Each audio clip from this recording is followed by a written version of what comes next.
Au-delà de la Chine, l'Inde est devenue un autre partenaire clé. New Delhi, avec sa croissance économique rapide et sa soif insatiable d'énergie, voit en la Russie un fournisseur fiable de pétrole, de gaz et de charbon.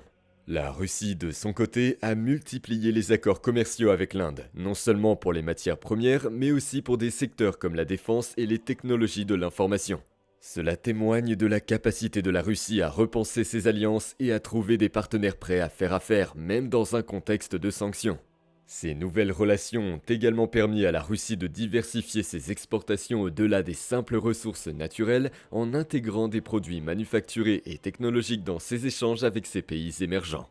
La Russie ne s'est pas arrêtée à l'Asie. En Afrique, le pays a intensifié ses efforts pour renforcer sa présence économique. Les entreprises russes sont de plus en plus impliquées dans des projets miniers, agricoles et infrastructurels sur le continent africain, profitant de la demande croissante de ces marchés émergents. L'Afrique, riche en ressources naturelles et en opportunités d'investissement, offre à la Russie un nouveau terrain pour étendre son influence économique et politique.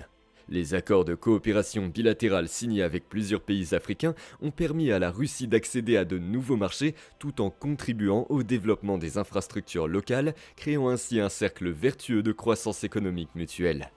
La souveraineté alimentaire est un autre domaine où la Russie a fait des progrès notables. Le pays est devenu l'un des plus grands exportateurs mondiaux de blé, un développement qui non seulement contribue à l'économie, mais renforce également la position géopolitique de la Russie. En effet, les exportations de blé vers l'Afrique et le Moyen-Orient ont permis à Moscou de gagner en influence dans ces régions.